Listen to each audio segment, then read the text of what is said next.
Hello, नमस्कार बच्चों। आशा करती हूँ आप सभी अपने घर में सुरक्षित होंगे। तालों की श्रृंखला में आज हम सूल ताल के बारे में जानेंगे। सूल ताल यह एक पखावज की ताल है। पखावज पर इसका स्वतंत्र वादन होता है। इसका प्रयोग ध्रुपद राग की गायन शैली में भी होता है। इस ताल में एकल वादन भी होता है। इसके साथ इसकी मात्राएं, विभाग, सम और ताली और खाली भी हम देखते हैं। सबसे पहले आ जाते हैं मात्रा। यह 10 मात्राओं की ताल है। फिर आते हैं विभाग। इसके 5 विभाग होते हैं। 2-2 मात्राओं के 5 विभाग इस ताल में होते हैं। इसके बाद वही सभी ताल में जैसे सम पहली मात्रा पर होता है, तो इसमें भी सम पहली मात्रा पर ही है। उसके बाद ताली आ जाती है। इसमें ताली 5वीं और 7वीं मात्रा पर होती है और खाली 3री और 9वीं मात्रा पर होती है। ये तो था इसका परिचय। अब हम इसकी एक गुण और दुगुन देखेंगे। सबसे पहले आ जाता है एक गुण। आप पहले ये सीक्वेंस बनाएंगे, मात्रा, बोल, चिन्ह। मात्राओं में आप 5 विभाग बनाएंगे, पहली, दूसरी, तीसरी, चौथी, 5वीं, 6ठी, 7वीं, 8वीं, 9वीं, 10वीं। इस तरीके से 2-2 मात्राओं के आप 5 विभाग बना लेंगे। और इसकी पहली मात्रा पर आता है धा, दूसरी मात्रा भी धा। तो ये पहले विभाग की 2 मात्राएं कंप्लीट हो गई। धा धा। तीसरी मात्रा आती है दिन, फिर चौथी मात्रा आती है ता। नेक्स्ट आता है किट, छठी मात्रा पर धा। 7वीं मात्रा पर आता है टिट, फिर आता है कत, फिर आती है गदी और 10वीं मात्रा पर आता है गन। इस तरीके से इसके बोल होते हैं सूल ताल के।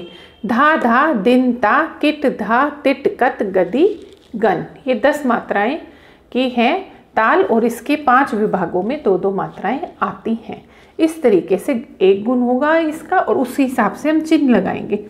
पहली मात्रा पर सम, 5वीं मात्रा पर दूसरी ताली, 7वीं मात्रा पर तीसरी ताली, तीसरी मात्रा खाली और इसी के साथ 9वीं मात्रा भी खाली, जिसको हम 0 के साइन के साथ दिखाते हैं।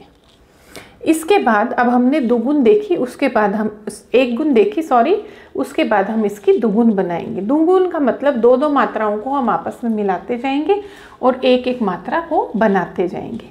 सबसे पहले हम एक गुण की पहली 2 मात्रा धा धा को लेते हैं और दुगुन की पहली मात्रा बनाते हैं। इसको हमने साथ साथ लिखा धा धा और मिलाने का साइन लगाया, जिससे ये एक हमारी पहली मात्रा बनती है 2 मात्राओं को मिलाकर।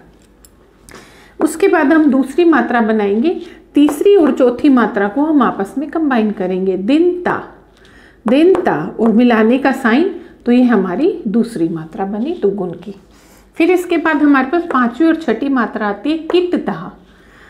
किट और धा को हम एक साथ लिखेंगे और इनको मिलाने का सीक्वेंस बनाएंगे, तो ये हमारी तीसरी मात्रा बनी। उसके बाद हमारे पास आती है 7वीं और 8वीं मात्रा तिट कत। तिट और कत को हम एक साथ लिखेंगे दुगुन बनाने के लिए और ये हमारी चौथी मात्रा बनती है। उसके बाद लास्ट में हमारी 9वीं और 10वीं मात्रा बचती है, जो गदी गन। तो 5वीं मात्रा बनाने के लिए हम गदी गन को एक साथ लिखेंगे और मिलाने का सीक्वेंस लगाएंगे। तो इस तरीके से उन 10 मात्राओं को मिलाकर हमारी 5 मात्राएं दुगुन की बनती हैं। अब उसके बाद हमारे पास कोई मात्रा नहीं है। 6ठी, 7वीं, 8वीं, 9वीं, 10वीं मात्रा बनाने के लिए हम वापस पहली मात्रा पर आएंगे। तो क्या होगा, वही सेम सीक्वेंस है जैसे तिलवाड़ा ताल में मैंने आपको बताया था। 4 के बाद कंप्लीट होके सारे हाउसेस उसी के हिसाब से विभाग फुल किए जाते हैं। इसी तरीके से 5 तक हमारी 10 मात्राएं कंप्लीट हो गई। तो अब 6ठी मात्रा बनाने के लिए वही दुगुन की पहली मात्रा 6ठी मात्रा के स्थान पर आएगी, दूसरी मात्रा 7वीं के स्थान पर, तीसरी मात्रा 8वीं के स्थान पर, चौथी मात्रा 9वीं के स्थान पर और 5वीं मात्रा 10वीं के स्थान पर। ठीक है बच्चों, तो वो यही है। इसी तरीके से बनाना आसान है। हमने 5 मात्राएं अगर हमने सही सीक्वेंस में सही तरीके से दुगुन की बना ली, तो उसके बाद 6ठी, 7वीं, 8वीं, 9वीं, 10वीं मात्रा रिपीट होती है, रिपीटिशन में आती है। क्योंकि 10 मात्राओं की ताल है, 10 मात्राओं की दुगुन बनाते सके 2 5 10 तो 5 ताल में 5 बोलों में 5 मात्राओं में वो 10 बोल पूरे हो जाते हैं। तो इसीलिए फिर बाकी मात्रा बनाने के लिए तो हम इनकी रिपीटिशन करते हुए पहली, दूसरी, तीसरी इस तरीके से बनाते चले जाते हैं। तो ये हमारी दोगुन हुई।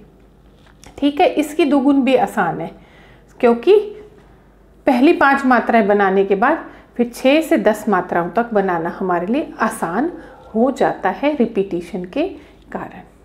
तो अब बच्चों, मैंने आपको इसका परिचय बताया, एक गुण बताया, 2 गुण बताइए। आप इसको पढ़ेंगे, समझेंगे और याद करेंगे।